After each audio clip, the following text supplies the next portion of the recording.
दोस्तों नमस्कार। सबसे पहले आपको नए साल की बहुत बहुत बधाई। उम्मीद है कि नया साल आप सबके लिए, आपके परिवारों के लिए, आपके दोस्तों के लिए मंगलमय होगा। और हम ये उम्मीद करते हैं कि 2026 में भारत भी आत्मनिर्भर और विकसित भारत की तरफ तेजी से कदम बढ़ाएगा।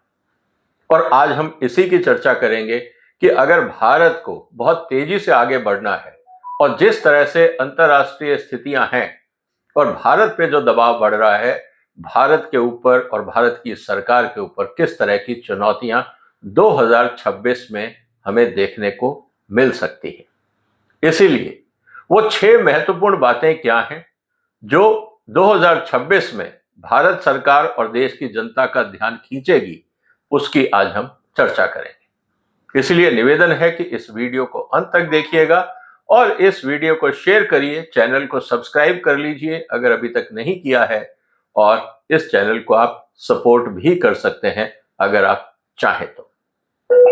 दोस्तों, सबसे इंपॉर्टेंट बात यह है कि 2026 में बहुत तेजी से दुनिया भर में घटनाक्रम बदलेगा। एक तरफ यूक्रेन वॉर, दूसरी तरफ वेनेजुएला, तीसरी तरफ ईरान। ये चीजें इसलिए इंपॉर्टेंट है दोस्तों क्योंकि भारत की जो अर्थव्यवस्था है वो अंतरराष्ट्रीय व्यापार पे बहुत ज्यादा निर्भर है। हम एक्सपोर्ट नहीं करते हैं जितना हमें करना चाहिए, लेकिन हमारी 80 से 85% जो जरूरतें हैं वो आयात से पूरी होती हैं। उदाहरण के लिए हमारा जो एनर्जी सिक्योरिटी है वो अंतरराष्ट्रीय बाजार पे निर्भर है। हमारी जो इलेक्ट्रॉनिक रिक्वायरमेंट्स हैं वो अंतरराष्ट्रीय बाजार पे निर्भर है। हमारे यहाँ जितना स्पेशलिटी केमिकल्स और मटेरियल आता है वो अंतरराष्ट्रीय बाजार पे निर्भर है। और आज की दुनिया में बगैर स्पेशलाइज्ड प्रोडक्ट्स और टेक्नोलॉजी के गुजारा भी नहीं है। इस बात को हमें समझना होगा। इसीलिए इस चर्चा को पहले दिन मैं आपके साथ इसलिए रख रहा हूं ताकि साल भर में क्या होगा उसकी एक भूमिका हम आपस में चर्चा कर सकें। इस साल बहुत ही महत्वपूर्ण चुनाव भी होने हैं और भारत सरकार की तरफ से, और खासकर बीजेपी की जो सरकार है सत्ता में केंद्र में, उसका ध्यान हमेशा सत्ता में या अगर मैं कहूं इलेक्शन पे ज्यादा रहता है। अगर आप ये फोकस करें कि economic development versus political development, तो पलड़ा किस तरफ भारी होगा ये आपको सोचना होगा। इसीलिए ये कहना कि इस बार बंगाल, आसाम, केरल, तमिलनाडु, अब वेस्ट बंगाल, केरल और तमिलनाडु, ये इंपॉर्टेंट राज्य वो हैं जो इस समय बीजेपी के पास नहीं है। और बीजेपी का पूरा प्रयास है पिछले 10 सालों में कि किसी तरह से हम इनमें अपनी घुसपैठ बनाएं। 2026 में क्या बीजेपी ये कर पाएगी? ये बहुत बड़ा पॉलिटिकल डेवलपमेंट हिंदुस्तान में होने वाला है। इसके साथ ही जो इंपॉर्टेंट है वो ये कि जो ऑपोजिशन है वो भी अब कोशिश कर रहे हैं कि हम एक साथ इकट्ठे हों और कहीं ना कहीं बीजेपी को एक बड़ा झटका दिया जाए। क्या भारत का ऑपोजिशन, जो डेमोक्रेसी में एक बहुत इंपॉर्टेंट अंग होता है, क्या वो अपनी साख बचा पाएगा? क्या वो एकजुट होकर भारत की राजनीतिक स्थिति में एक अच्छी लोकतांत्रिक भूमिका निभा पाएंगे? ये हमें देखना होगा। इसके अलावा बहुत सारे जो मंत्री हैं वो राज्यसभा मेंबर हैं। इस साल उनका री इलेक्शन भी है। अगर आप ध्यान से देखें तो क्या ये मंत्री लोग वापस अपनी कुर्सी बचा पाएंगे? और अगर नहीं बचा पाए तो क्या प्रधानमंत्री साहब को नए मंत्री ढूंढने पड़ेंगे? और वो कौन होंगे ये अभी भी क्लियर नहीं है, लेकिन हो सकता है कि जो ऑपोजिशन पार्टीज हैं, जो गठबंधन की पार्टीज हैं, बीजेपी या एनडीए गठबंधन की पार्टीज हैं, वो दबाव डालें कि आप हमें ये मंत्री पद दें। तो अंदर ही अंदर क्या डेवलपमेंट होगा एनडीए में, ये राज्यसभा चुनाव पे निर्भर करेगा। इसके अलावा सेंटर और स्टेट को लेकर काफी सारे मुद्दे हैं जिसको हमें समझना पड़ेगा, क्योंकि दोस्तों जब तक सेंटर और स्टेट के अंदर तालमेल नहीं है, हिंदुस्तान का भविष्य उज्जवल नहीं हो सकता। अब जिस तरह से फाइनेंशियल स्ट्रेस बढ़ रहा है, महंगाई बढ़ रही है, भ्रष्टाचार बढ़ रहा है, जिस तरह से इन्वेस्टमेंट आना चाहिए नहीं आ रहा है, रोजगार के मुद्दे हैं, कई मुद्दों पे राज्य सरकार और केंद्र सरकार में तनातनी हो सकती है। अब आगे क्या होगा ये वक्त बताएगा, लेकिन 2026 में बहुत कुछ हमें देखने को मिल सकता है। इसके अलावा इस समय जो पूरी दुनिया में चर्चा का विषय है वो है इकोनॉमिक डेवलपमेंट। ये बात सही है कि साल खत्म होते होते हम दुनिया की चौथी बड़ी अर्थव्यवस्था बन गए, लेकिन अगर हम पर कैपिटा इनकम की बात करें तो जो हमारे से आगे देश हैं हम उनके मुकाबले बहुत पीछे। तो जो जीडीपी का अपने आप जो नंबर है वो एक साइकोलॉजिकल सेटिस्फैक्शन है, लेकिन उससे जमीनी हकीकत में कोई सुधार होता हुआ दिख नहीं रहा है। ये मोदी साहब के लिए एक चिंता की बात होगी। तो इसका मतलब ये है कि 2026-27 का जो बजट आएगा उसमें हमें यह सोचना होगा कि भारत सरकार क्या नीतियां बनाती है। जिस तरह से रुपये का डिवैल्यूएशन हुआ है, जिस तरह से हमारे ऊपर अंतर्राष्ट्रीय दबाव बढ़ा है, तो क्या हमारे बजट में इस बार सरकार को लोन ज्यादा लेना पड़ेगा? हमारा करंट अकाउंट डेफिसिट क्या होगा? हमारे पास कितना सरप्लस होगा जो हम डेवलपमेंट पे लगा सकें? क्योंकि अगर आप पिछले साल का बजट देखें तो मात्र 10% का जो टोटल बजट है वो भारत सरकार के पास है सिर्फ डेवलपमेंट पे लगाने के लिए। 90% बजट तो आप ये कह सकते हैं ऑलरेडी कमिटेड है। ये हमें समझना होगा। इसके बाद इकोनॉमिक प्रेशर्स जो है, अभी तक हमारा जो यूएस के साथ ट्रेड एजेंडा है वो फाइनल नहीं हुआ है। चाइना और यूएस के बीच में जो ताइवान को लेकर डेवलपमेंट होगा उससे भारत पे क्या असर होगा, और आने वाले समय में ईरान पे जिस तरह से सैंक्शंस हैं, वेनेजुएला को लेकर हालत खराब है, रशिया और यूक्रेन का वॉर अगर थमता है इस बार, तो अंतर्राष्ट्रीय बाजार में जो क्रूड के प्राइसेस हैं उससे भारत की अर्थव्यवस्था पे काफी गंभीर प्रभाव पड़ेगा। आज हम करीब $250 बिलियन के आसपास का तेल आयात करते हैं। क्या ये बिल बढ़ेगा या घटेगा, ये रेट पे टर्न करेगा। इसके अलावा जो इंपॉर्टेंट बात है वो है जीडीपी को लेकर। हम जीडीपी की तो बात कर रहे हैं, लेकिन हम ये बात नहीं कर रहे कि इसमें जॉब क्रिएशन कितना हुआ, वेज ग्रोथ कितनी हुई और प्राइवेट इन्वेस्टमेंट कितना आया। ये 3 पैरामीटर हैं जो हमें आने वाले समय में इकोनॉमिक सर्वे में हमें देखने होंगे। इन 3 पैरामीटर्स को बहुत क्लोजली देखना होगा, और साथ ही साथ बजट में ऐसे क्या प्रावधान किए जाते हैं जिससे इन तीनों पे पॉजिटिव असर दिखे। अगर ये होता है तो हम सही दिशा में हैं। अगर यहां पे गाड़ी डावाडोल होती है तो चिंताजनक स्थिति आने वाले दिनों में बन सकती है। इसके अलावा जो सबसे इंपॉर्टेंट बात आती है वो है डीरेगुलेशन को लेकर। हमने बहुत सारे कहा कि हमने 14,000 कानून हटा दिए, लेकिन हकीकत यह है दोस्तों, जमीनी हकीकत यह है कि भ्रष्टाचार पहले से ज्यादा है। मैं सरकार को क्रिटिसाइज नहीं कर रहा हूं, लेकिन आगाह जरूर कर रहा हूं कि आप कम से कम ये सर्वे तो कराएं, एमएसएमई से और इंडस्ट्री से पूछे तो सही कि आपको कौन कौन से डिपार्टमेंट तंग करते हैं, और उस हिसाब से आप डीरेगुलेशंस करिए। सिर्फ कागजी कार्रवाई करना और ये कहना कि जहां पे पहले जेल की प्रावधान थी हमने उसको फाइनेंशियल पेनल्टी में बदल दिया, ये डीरेगुलेशन नहीं है, ये डीक्रिमिनलाइजेशन भी नहीं है, क्योंकि पहले भी सजा नहीं मिलती थी। पहले भी जेल जाने का जो प्रावधान था उससे सिर्फ भ्रष्टाचार बढ़ता था। कोई भी व्यापारी जेल नहीं जाना चाहता, इसलिए वो रिश्वत देता था। अब आपने उसको पेनल्टी कर दी, अभी भी रिश्वत चलेगी। पहले भी कोई फर्क नहीं आया था, अब भी कोई फर्क नहीं आएगा। इस बात को हमें समझना होगा। जहां तक बात है ओवरऑल मासिव करप्शन की, जो मैं बार बार कहता हूं, सरकार माने या ना माने, आपको अपने व्यापारी वर्ग से पूछना चाहिए कि उनके हालात कैसे हैं। इसके बाद बहुत इंपॉर्टेंट मुद्दा रहा इंटरनल सिक्योरिटी और सोशल स्टेबिलिटी को लेकर। इस पे सरकार की तरफ से अच्छा प्रयास किया गया। हम ये देख रहे हैं कि काफी हद तक देश में शांति बनी हुई है, लेकिन जिस तरह से अनएम्प्लॉयमेंट है, जिस तरह से बाकी जगह पर किसानों का रोष है, इसको दबाने के लिए की जगह सरकार अगर कुछ ऐसी नीतियां बनाए जिससे उनको लगे कि सरकार कुछ अच्छा काम कर रही है और वो सड़क पे ना उतरें, ये ज्यादा अच्छा सोशल सिक्योरिटी का एजेंडा होगा, ना कि किसी और तरीके से। जहां तक बात है लॉ एंड ऑर्डर को लेकर, महिलाओं के प्रति जो क्राइम है उसमें निश्चित रूप से बढ़ोतरी हुई है, और जो परसेप्शन है खासकर जो टूरिज्म इंडस्ट्री को लेकर, आज भी क्या हम ये कह सकते हैं कि जो विदेशी भारत में आते हैं वो अपने आप को सुरक्षित महसूस करेंगे? और सबसे बड़ी बात, क्या आज एक आम आदमी पुलिस से जब बात करता है या पुलिस थाने जाता है तो उसको लगता है कि वो अपने दोस्त के पास जा रहा है, या वो डर के जाता है कि उसको भगा दिया जाएगा या उससे रिश्वत मांगी जाएगी। क्योंकि अभी भी जो हमारी पुलिस की इमेज है वो ये बताती है कि सरकार जनता के साथ नहीं है।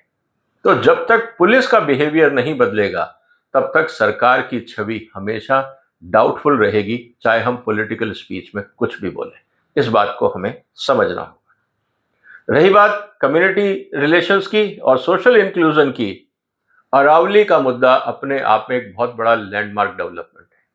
हमारी न्यायालयों को भी और सरकार को भी ऐसे कानून बनाने होंगे ताकि जनता का सिस्टम पे भरोसा उठे। अदरवाइज हर मुद्दा अदालत में जाएगा और कोर्ट से स्टे की उम्मीद की जाएगी, तो सरकार जो काम करना चाहती है वो हो नहीं पाएगा और जनता का भरोसा सरकार से उठता जाएगा। और दूसरी तरफ अदालतों के ऊपर दबाव बढ़ेगा और अदालतें अगर फेवरेबल जजमेंट पब्लिक के फेवर में नहीं देती तो ये कहा जाएगा वो राजनीतिक दबाव में काम कर रही है। ये भी अदालतों के लिए अच्छा नहीं है। तो बेहतर ये है कि कानून ही सही बनाए जाएं ताकि दिक्कतें ना हो। एक और मुद्दा जिसको लेकर भारत के ऊपर काफी दबाव है वो है फॉरेन पॉलिसी को लेकर। जो हमारे आसपास स्ट्रेटेजिक एनवायरनमेंट है, पहले हम क्वाड की बात करते थे, हम अमेरिका से दोस्ती की बात करते थे, अब उसमें खटास आ गई। चीन पे हम भरोसा कर नहीं सकते, रशिया अपनी ही समस्याओं में उलझा हुआ है, मिडल ईस्ट के देश अफ्रीका और यूरोप के साथ अलग रणनीतियां बना रहे हैं। कहने का मतलब यह है कि यूरोप का अस्तित्व भी खतरे में है। तो जब आपके आसपास का माहौल बहुत तेजी से बदल रहा है, अंतर्राष्ट्रीय लेवल पर आपके जो समीकरण है वो भी बदलेंगे। कुल मिला के जो पहले एक टीम वर्क हुआ करता था, अब सारे देश सेल्फ सेंटर्ड हो गए हैं, अपने फायदे की बात सोचेंगे। ऐसी स्थिति में अगर भारत के पास बार्गेनिंग पावर नहीं है तो लोग भारत को इग्नोर करेंगे कि भारत की तरफ से हमें सिर्फ आश्वासन मिलते हैं लेकिन कोई कॉन्क्रीट डेवलपमेंट भारत की तरफ से नहीं दिखता है। जैसे जैसे दुनिया में राजनीतिक बदलाव होगा, भारत के ऊपर ये चुनौती होगी कि हम दोस्तों, अपने जो दोस्त हैं या एसोसिएट्स हैं, उनके साथ हम किस तरह का रिलेशन डेवलप करें। और मल्टीपोलर डिप्लोमेसी के अंदर भारत को हर लेवल पे बैलेंसिंग एक्ट करना होगा, क्योंकि हम किसी एक पे भरोसा कर नहीं सकते। और बैलेंसिंग एक्ट आप तभी कर पाएंगे जब आप अंदर से मजबूत होंगे, ताकि बाकी देशों को लगे कि भारत की दोस्ती इंपॉर्टेंट है। अभी पूरी दुनिया भारत को सिर्फ बाजार की तरह देखती है, ना वो भारत को टेक्नोलॉजी सप्लायर की तरह देखते हैं, ना वो फाइनेंशियल रिसोर्स की तरह देखते हैं, वो सिर्फ भारत को बाजार की तरह देखते हैं। ऐसी स्थिति के अंदर क्या ये भारत के लिए उचित होगा, इस बात को भी हमें समझना होगा। तो जो हमारे मेजर पावर्स के साथ रिलेशन है उनमें बदलाव की उम्मीद 2026 में दिखती है। अब रही बात गवर्नेंस और ब्यूरोक्रेटिक एफिशिएंसी को लेकर, दोस्तों ये इसलिए इंपॉर्टेंट है क्योंकि अगर यहां पे सुधार नहीं हुआ तो आत्मनिर्भर भारत और विकसित भारत सपना ही रह जाएगा। सरकार कुछ भी बोले, मोदी जी कुछ भी बोले कि हमने इतने कानून बदल दिए, सिस्टम बदल दिए, आज भी गवर्नेंस की अगर बात होती है, अगर आप एक कंपनी खोलते हैं और उसको बंद करना चाहते हैं किसी भी कारण से, क्योंकि दुनिया बहुत तेजी से बदल रही है, आज भी एंट्री और एग्जिट कॉर्पोरेट वर्ल्ड में बहुत मुश्किल है। जिस तरह से भारत के अंदर एक तरफ से हम मोनोपोली क्रिएट कर रहे हैं अलग अलग सेक्टर्स में, क्योंकि नया इन्वेस्टमेंट आ नहीं रहा।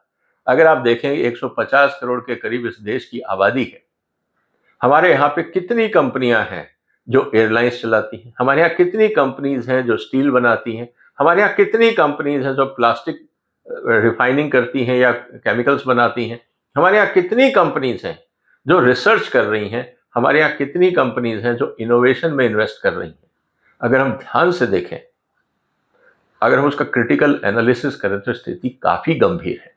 150 करोड़ का देश सिर्फ क्या चंद कंपनियों के भरोसे चल पाएगा? और यही कारण है हिंदुस्तान में जो हम जीडीपी की बात करते हैं दोस्तों, वो है जॉबलेस ग्रोथ। हमारे यहाँ पे एमएसएमई की हालत खराब है। जनता को ज्यादातर चीजें जो बाजार में मिल रही हैं वो आयातित मिल रही हैं। और चाइना को ये पता है कि भारत सरकार की नीतियां कभी भी भारत को आत्मनिर्भर नहीं होने देंगी, इसीलिए वो निश्चिंत बैठे। उनका ट्रेड भारत के साथ लगातार बढ़ रहा है और भारत और चाइना के बीच में जो ट्रेड डेफिसिट है वो लगातार बढ़ रहा है। इसका मतलब ये है कि हमारे यहाँ मेक इन इंडिया कुल मिला के असेंबल्ड इन इंडिया बन के रह गया है। हम सारी चीजें इंपोर्ट करते हैं और फिर उसमें सिर्फ पैकिंग करके, डाइल्यूट करके या असेंबली करके अपना माल डोमेस्टिक मार्केट में उतारते हैं या हम एक्सपोर्ट करते हैं। ये मेक इन इंडिया किसी भी हालत में नहीं कहा जा सकता। तो क्या आने वाले बजट में मेक इन इंडिया के लिए वास्तव में भारत सरकार की तरफ से और प्राइम मिनिस्टर कार्यालय की तरफ से कोई ऐसा मेजरेबल, अकाउंटेबल सिस्टम डिसाइड किया जाएगा, या सिर्फ एक और पॉलिसी घोषणाएं की जाएंगी जिसका असर जमीन पे नहीं दिखेगा?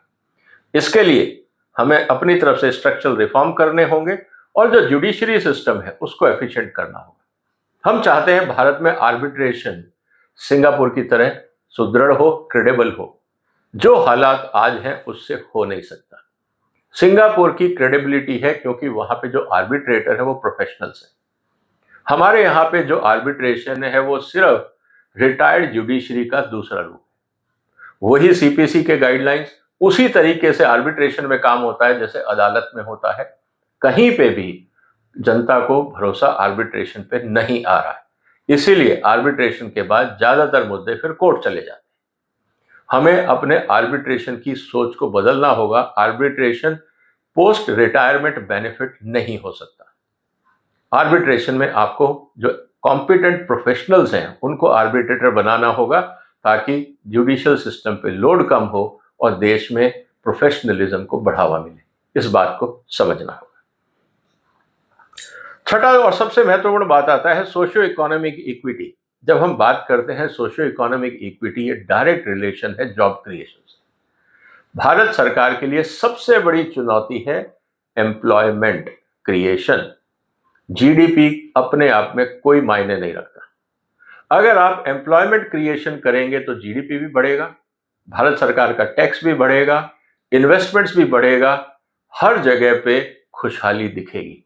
अगर आप जीडीपी बढ़ा रहे हैं और एम्प्लॉयमेंट जनरेट नहीं हो रहा, इससे कंसंट्रेशन ऑफ जो वेल्थ है वो कुछ हाथों में होगी और देश में समस्याएं बढ़ेंगी, अराजकता बढ़ेगी, क्योंकि खाली आदमी अगर उसके पास कोई काम नहीं है तो फिर वो अपराध ही करेगा।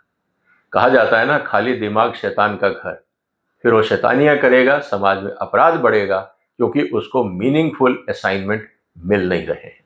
और इसके लिए जरूरी है हमें अपनी शिक्षा नीति को दोबारा से देखना। हम ये कह जरूर सकते हैं कि हमारे यहाँ 1 lakh 10 lakh scientific man power हम हर साल प्रोड्यूस करते हैं। हालत ये है कि भारत की इंडस्ट्री आज भी इंपोर्टेड रॉ मटेरियल पे डिपेंडेंट है। हमारे यहाँ मैन पावर नहीं है और जो मैन पावर हम क्रिएट कर रहे हैं उसको आसानी से आर्टिफिशियल इंटेलिजेंस से रिप्लेस किया जा सकता है। इसका मतलब ये है कि रोजगार के लिए भारत सरकार को नए सिरे से सोचना होगा। एक और मुद्दा जो सबसे इंपॉर्टेंट है, जो जनता को परेशान करता है, वो है कॉस्ट ऑफ लिविंग। और कॉस्ट ऑफ लिविंग में सबसे बड़ा जो खर्चा आज की तारीख में जिससे जनता परेशान है वो है health care, education and transport. Problem यह है कि हेल्थ केयर पे कोई कानून नहीं है। जो हॉस्पिटल चाहे जितना चाहे उतना जनता को लूट सकता है, और अगर आप उनके खिलाफ कार्रवाई भी करना चाहें तो कंज्यूमर कोर्ट्स में सुनवाई होती नहीं। तो हिंदुस्तान का आम आदमी हॉस्पिटलों के जाल में फंसकर दम तोड़ देता है। क्या सरकार को इस पे कानून नहीं बनाना चाहिए कि किस चीज की कितनी फीस होगी? फ्री मार्केट का मतलब लूट नहीं हो सकता है। फ्री मार्केट का मतलब डिसिप्लिन हो सकता है। और जब कंपटीशन नहीं है, मार्केट में कार्टेल है, कोई देखने वाला नहीं है, कॉस्ट ऑफ प्रोडक्शन और कॉस्ट ऑफ सर्विस के बीच में कोई रिलेशन नहीं है, ऐसी स्थिति में कानून जरूरी है। और ऐसी स्थिति के अंदर शिक्षा के ऊपर और हेल्थ सर्विसेज के ऊपर कॉस्टिंग और क्वालिटी को लेकर कानून बहुत जरूरी है। और अगर सरकार ये कहती है कि ये मार्केट इकोनॉमी, हम उसमें कुछ दखल नहीं दे सकते, तो सरकार अपनी जिम्मेवारी से भाग रही है, क्योंकि करोड़ों लोग हेल्थ केयर और एजुकेशन में पिस रहे हैं, परेशान हो रहे हैं, लूटे जा रहे हैं, और सरकार ये कहती है कि ये फ्री मार्केट इकोनॉमी है। इसका मतलब इकोनॉमिक जस्टिफिकेशन और इकोनॉमिक गवर्नेंस से सरकार भाग रही है। इसका मतलब ये है कि जनता में रोष बढ़ेगा और सरकार के प्रति नाराजगी भी। और ये बात सरकार को समझनी चाहिए। सोशल मीडिया का जमाना है, मैसेजेस बहुत तेजी से फ्लोट करते हैं। इसीलिए कुल मिला के स्थिति है दोस्तों, जो 6 पॉइंट हैं, एक तो स्टेट इलेक्शन पे ध्यान रहेगा सरकार का, क्योंकि अनफॉर्चुनेटली सरकार का ज़्यादातर टाइम पॉलिटिक्स में जाता है। लेकिन बजट आ रहा है, क्या हम कोई सेंसिबल पॉलिसीज देख सकते हैं? क्योंकि पैसा नहीं है तो क्रिएटिविटी ज़रूरी है, और जिस तरह से वेस्टफुल एक्सपेंडिचर है उनका कंट्रोल ज़रूरी है। इंटरनल सिक्योरिटी को हमें और इम्पॉर्टेंट बनाना होगा। साथ ही साथ फॉरेन पॉलिसी पे चुनौतियां बढ़ेंगी, भारत सरकार को देखना होगा। जो डोमेस्टिक रिफॉर्म्स हैं, गवर्नेंस के रिफॉर्म्स हैं, जब तक वो नहीं होंगे देश में इन्वेस्टमेंट नहीं आएगा, और जब तक हम सोशो इकोनॉमिक एक्सपेक्टेशंस को मीट नहीं करेंगे, जॉब, हेल्थ केयर और एजुकेशन के साथ साथ ट्रांसपोर्ट, ये 4 चीज़ों पे अगर भारत सरकार का बजट अगर फोकस नहीं करता है, पॉलिसी मेकिंग में इन पे फोकस नहीं है, तो सरकार अपनी कुर्सी जरूर बचा लेगी क्योंकि ऑपोजिशन नहीं है, लेकिन जनता खुश नहीं है। तो सरकार में रहने का मतलब या चुनाव जीतने का मतलब ये नहीं हो सकता कि जनता में समस्याएं नहीं है, उनका समाधान जरूरी है, और जनता इसकी उम्मीद भी करती है। यही डेमोक्रेसी है।